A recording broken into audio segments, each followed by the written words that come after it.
Welcome back to Michael Q. Learn Something New. This is your host, Michael Q.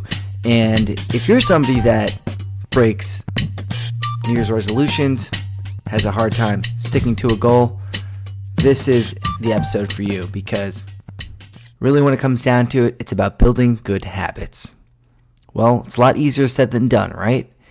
Well, today's guest is an expert in habit building. He's the author of the Habbit Mechanic, Dr. Jon Finn, and he's going to show us the science behind habits and what you have to do to make those changes stick. Okay, let's go.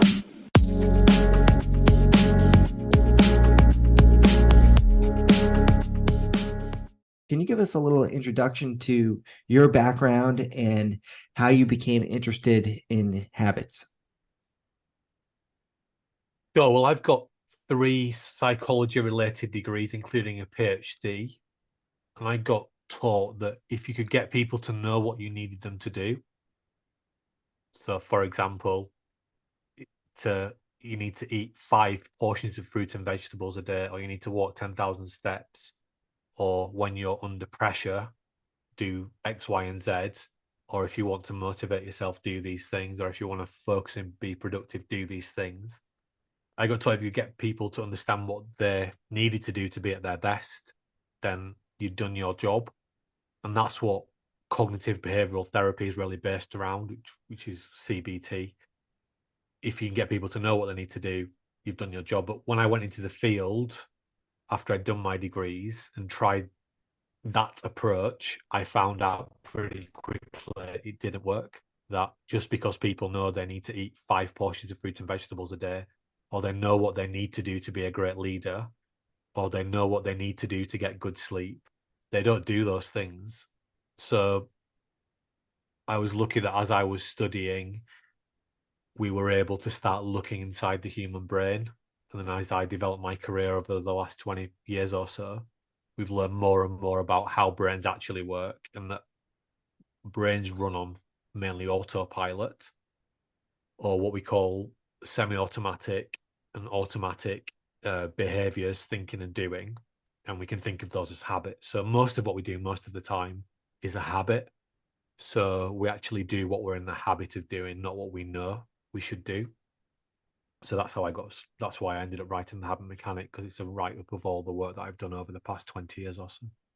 And now you say one of the things that you learned was that the traditional approaches are outdated and ineffective.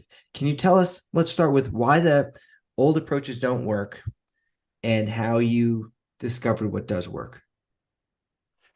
Yeah, so one of the early chapters in my book, The Habbit Mechanic, I talk about a guy called Roger Bannister.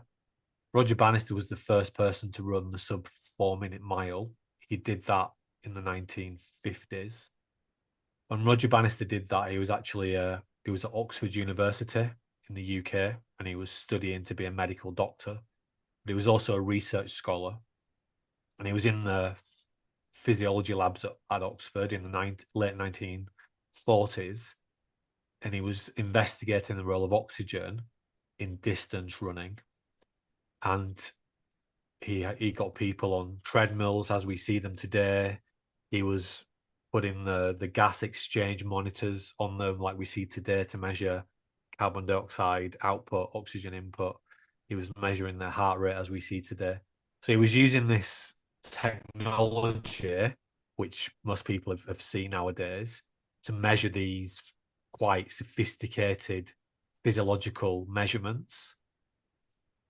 And he used those insights to inform the way that he practiced and trained, and those insights enabled him to become the first person on the planet to run the mile in under 4 minutes. Now, if we fast forward into the sort of early 2000s, that was the first time we got the equivalent technology to look inside the human brain. So we've been able to look inside the human body in great detail physiologically since before World War II, but we've only been able to look inside the human brain for about 20, 25 years. So our understanding of how brains work is, I would argue, at least 70 years behind our understanding of how human physiology works. So most of the theories that we've developed about why humans do what they do, including things like psychometric tests, things people be familiar with, like Maslow's hierarchy of needs, they were all developed a long time before we actually understood how brains work. So we called the theories that were developed before we understood how brains actually work black box theories, because they almost treated the brain like a black box. They didn't consider what went on inside the brain, or we didn't understand what went on inside the brain. So all those theories have a lot of fundamental flaws, which is why they lead us to believe that if we can get people to know what we need them to do to be at their best, they'll be able to do it. But it turns out human brains don't work like that. So yeah, how did I understand that? Well, just being in the field and trying and testing things out, and putting things into practice, and learning that you can teach people what they need to do all day long, and they can agree with you it's a good idea, but they don't do it. They default back to what they're in the habit of doing, what they're in the habit of thinking about. So, for example, you can show someone a great way to stop beating themselves up and to spend more time focusing on things that are helpful for them and less time dwelling and worrying and being anxious and being stressed. And the person can agree that's great and they know how to do it. But once they leave the room, they just default back to their old behavior because that's what they're in the habit of doing, and that's what it's easiest for their brain to do. So I've been lucky that I started my professional career right at the start of the period in history where we were actually able to look inside human brains for the first time using technologies like functional MRI scanners. And as I've developed my career, our understanding of the brain has developed, and I've just been very conscious to always inject that research into the practical work that we do, whether it's with some of the biggest businesses in the world, working with C-suite, or working in professional sport, or working in education. We always infuse the things that we're teaching people with the latest insights from neuroscience. And we always teach people how to create what we call habit building plans. So we talk about helping people to build life-changing super habits in under 5 minutes, because we now know, using our approach, the Habbit Mechanic system, we can help people to construct like what we might think of as a prefabricated habit in literally 5 minutes. So they've got sort of a framework to be using, and then we can refine that habit building plan as they put things into practice. Why do people have habits to begin with? What is a habit? Why does our brain create these shortcuts? Yeah, it's all about saving energy. So our brain's default operating rule is to save energy. So it tries to do everything in the most energy efficient way. And it really resists exerting energy on anything that doesn't give it an immediate reward, like a short-term gratification hit.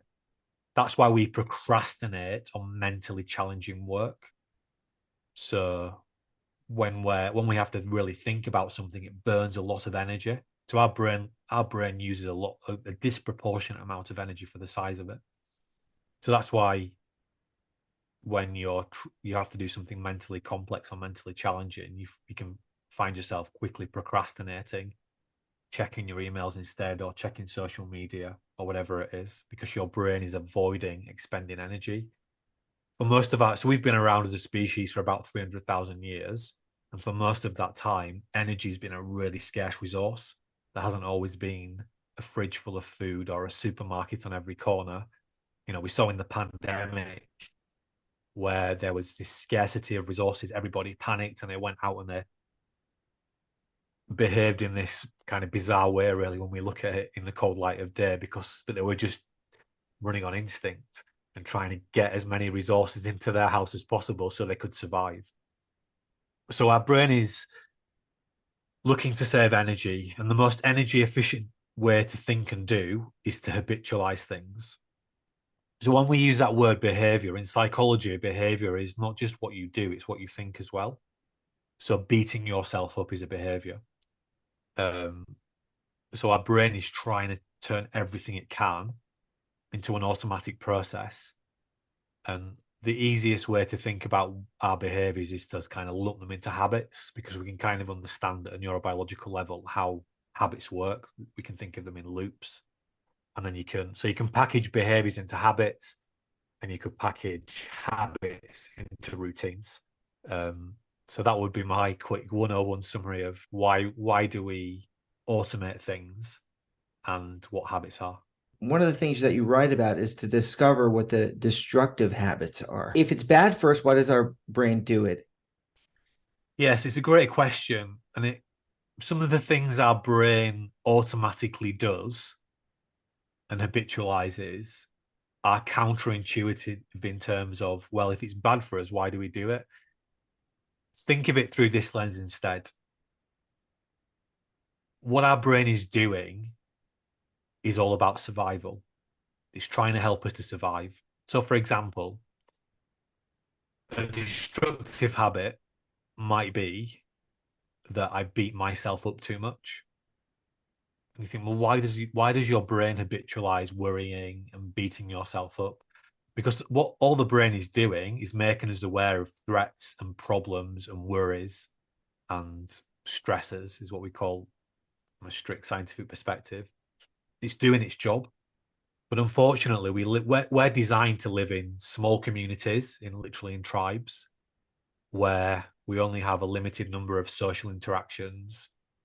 We don't spend time glued to a screen. We spend time like we would have done, 30, 40, 50 years ago, whatever, without all this technology surrounding us. Now we live in a world where we have this, it's like a global community, where we have this constant ability to compare and contrast our lives to everybody else, where we're being bombarded from these terrible news events from around the world. Our brain is not designed to operate in that world. It's designed to operate in these small little communities. So our brain, when it's making us aware of threats, problems, and worries, and often it's making us aware about how we're being perceived by other people, because social status has been central to our survival. We, as Homo sapiens, one of our unique survival strategies is to work in teams. We are better at working intelligently in the team than any other mammal on the planet, and that's why we are so successful. We are not the biggest, fastest, strongest animal on the planet, but we are the best at working intelligently in teams, and that's how we've survived and prospered throughout the world.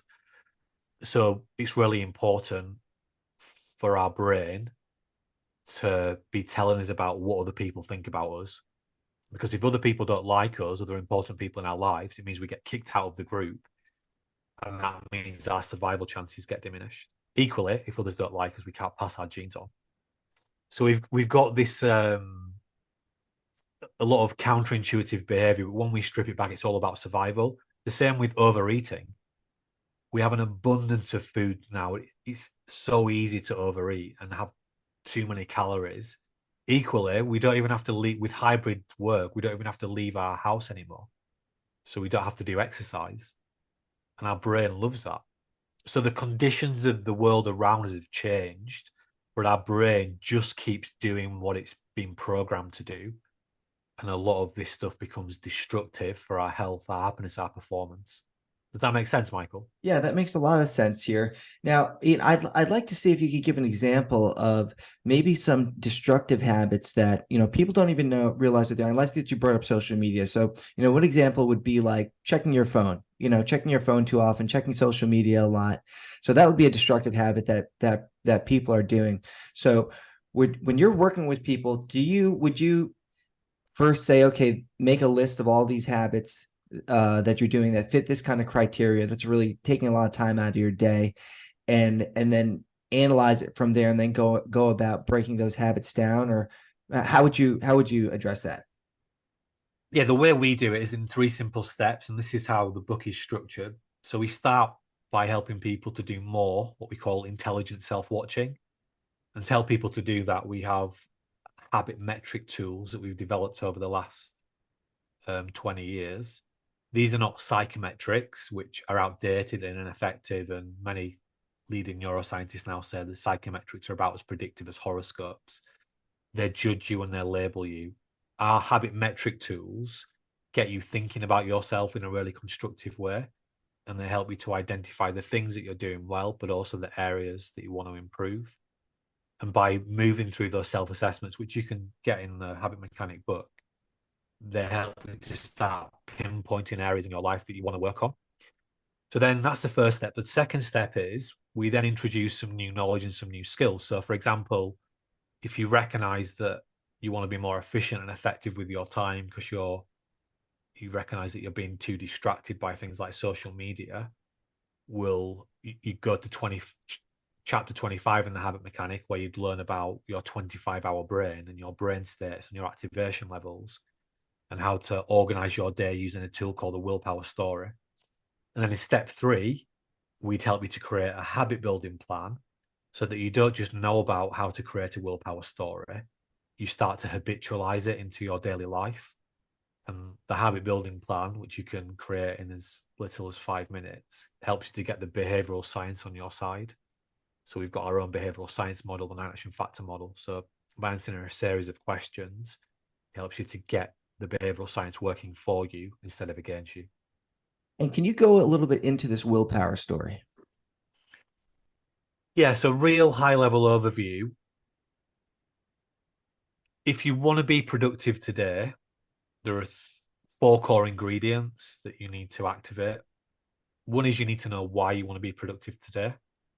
So you could use a tool that's in chapter 16 of the book called the FAM story, which it's an intelligent goal setting tool, so you can connect your distant goals with today. And then once you know why you want to be productive today, you can first of all separate the kind of jobs that you need to do today into 2 categories. One is freezing ice cubes. That's busy, mindless, habitual work.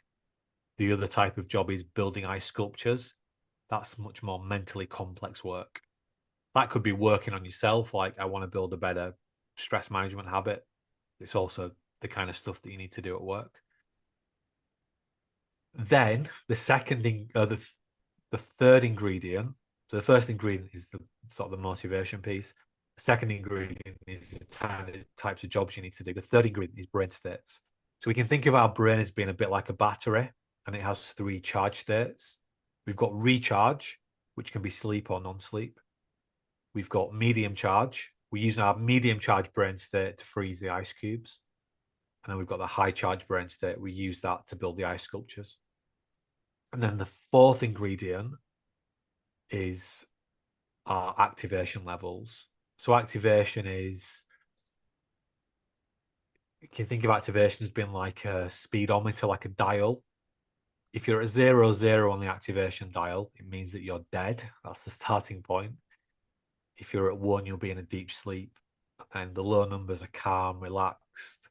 And the higher you go up on the activation dial, the more alert you are, till you get all the way around to 100, where you could be pumped up, nervous, anxious. You could even be excited, laughing, etc.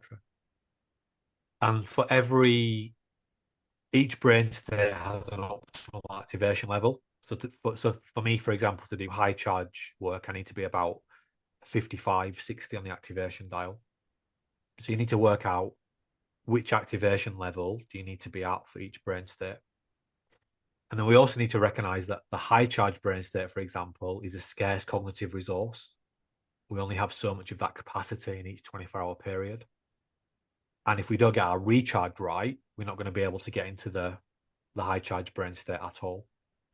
So we take all that information, all those 4 core ingredients, and we use that to create a willpower story, which is a timeline of our day where we intelligently plan the type of work that we're going to do throughout the course of the day. And that includes good quality sleep, exercising well, eating properly, getting good non-sleep recharge in, but also creating periods of time in the day where we're building our ice sculptures and very deliberately getting into those high charge brain states, and also planning when we're going to do our medium charge work as well. So that's the willpower story. People have trouble with staying motivated. You talked about the goals, the importance of that.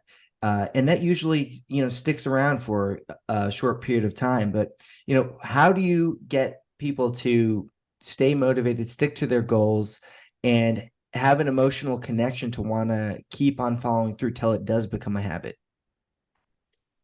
Yeah, so we would activate that within the habit building plans. So some of the factors you're speaking to are about reward and penalty systems and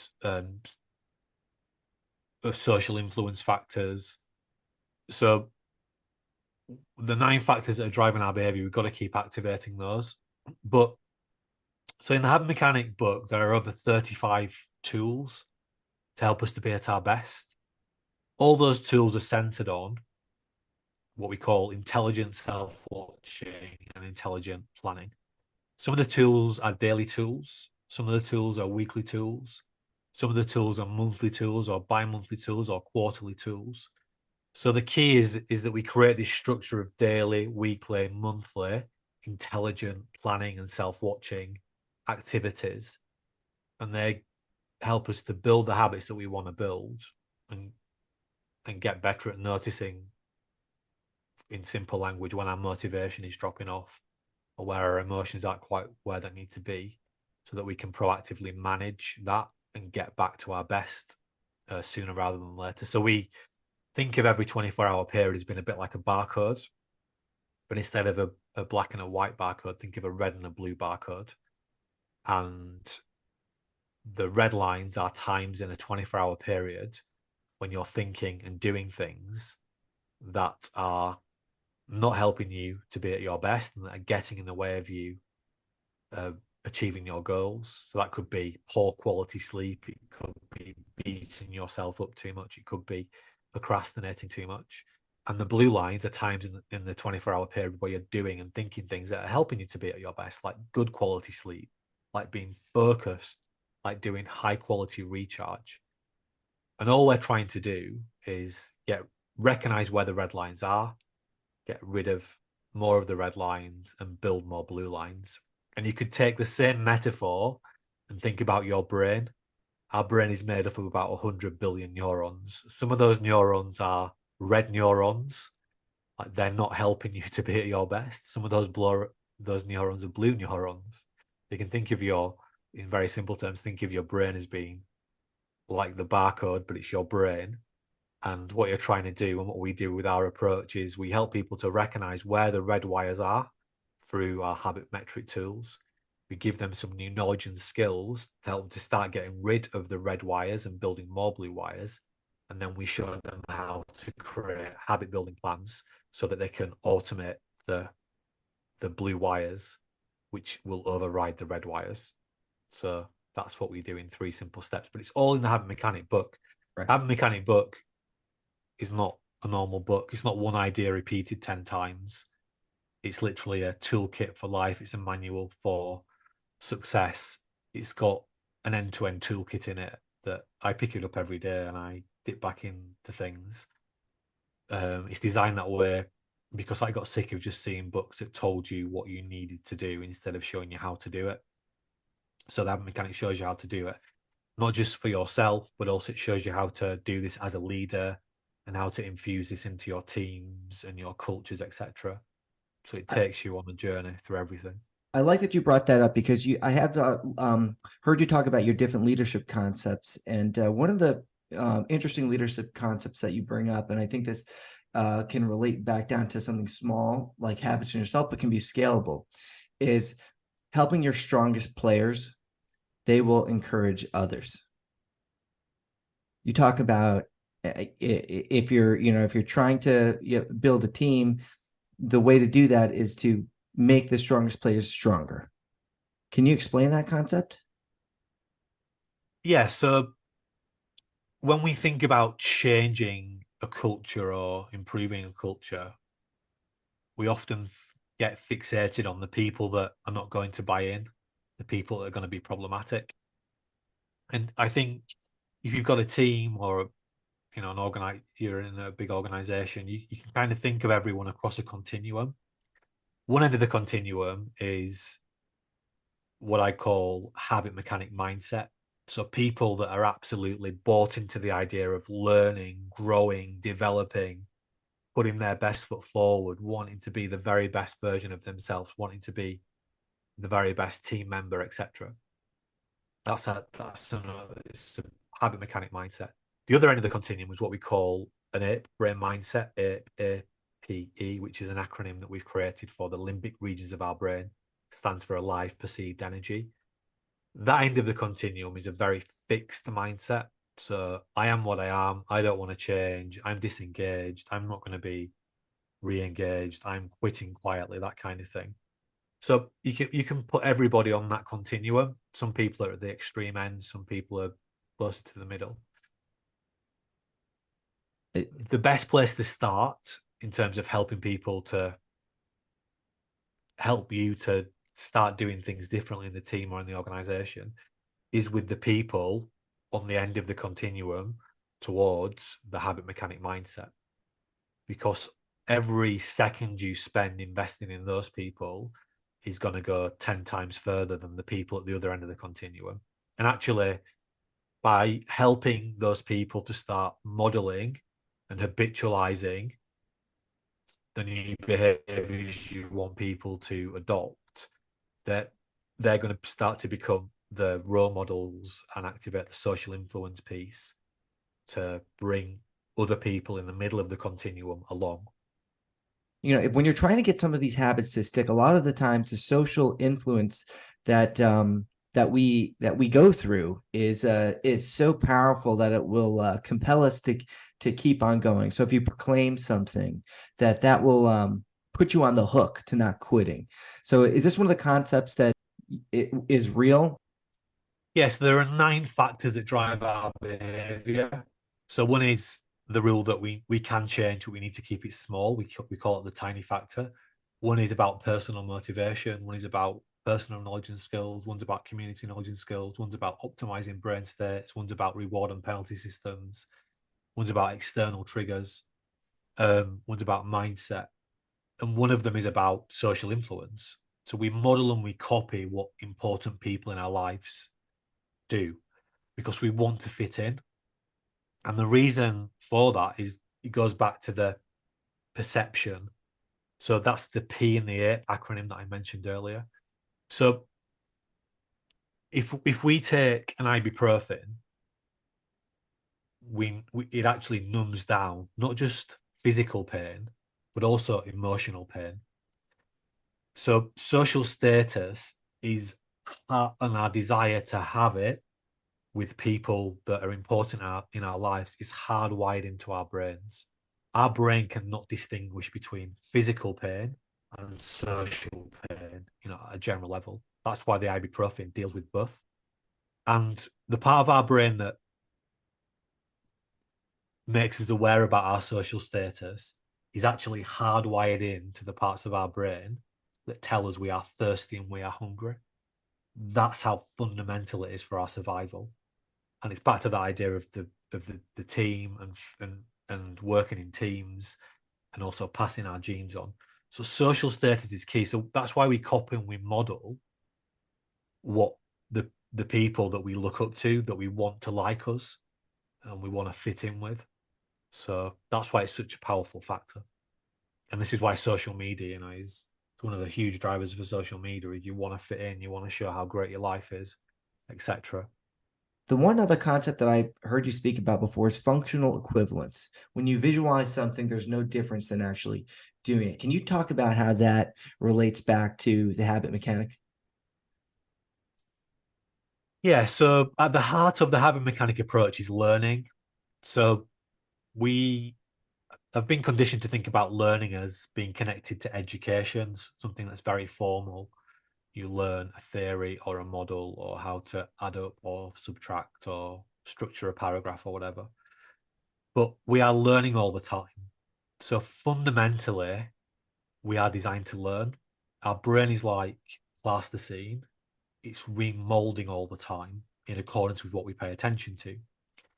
So in chapter 25, I go deep into learning, and also in chapter 26, I introduce the 10 intelligence factors. But so whatever you think about what you know right now that you didn't know an hour ago or this morning, things like the gossip and the news and what we've covered in this podcast so far, we are learning all the time. And more than ever, because the world is changing so quickly, the key to actually being at our best and being happy is learning how to develop habits that make it easier for us to be at our best. So getting good at learning is essential in the world that we live in. So, for example, you may have, because of the pandemic and the hybrid work, your sleep may have been really disrupted. So you may have to learn how to sleep really well again, for example. But what functional equivalence is pointing to is that not all types of learning are equal. So we can spend time practicing something and it can be really ineffective and inefficient. So because time is a limited resource, we've got to make sure that if we want to get better at something, that the time we spend doing it is as efficient and effective as possible. So, Michael, you're a comedian, and you know that practicing your jokes, sitting down at home in a nice, comfortable, calm situation is nothing like telling your jokes when you're on stage and there's pressure and there's a hostile audience, right? Exactly. So you've got to try to, what functional equivalence means, you've got to try to replicate the performance as closely as possible to what it's going to be like, you know, when you're in front of that audience. And of course, you can't replicate all the conditions as closely as possible, but you can get closer than you otherwise would have done if you weren't thinking about functional equivalence. So we unpack all of this in chapter 24 of the book. So that's what functional equivalence means. It's about activating the same wires in your brain during practice that will be activated during performance. And so another very quick example is when you sit an exam, it's very different from how most people revise. So people revise, they store information in their head, they're revised by practicing reading things, etc. Whereas most exams are about retrieval. They're about taking the information that's already in your brain and putting it on a piece of paper or typing it out into a computer or something. So there are the way that we're practicing things is often very different to what we need to do in the performance. All right, that does it for today's episode. Big thanks to my guest, Dr. Jon Finn. Go to tougherminds.co.uk to find out more about the Habbit Mechanic and pick up his book. Thank you, everybody, for listening. This has been Learn Something New, and I've been Michael Q.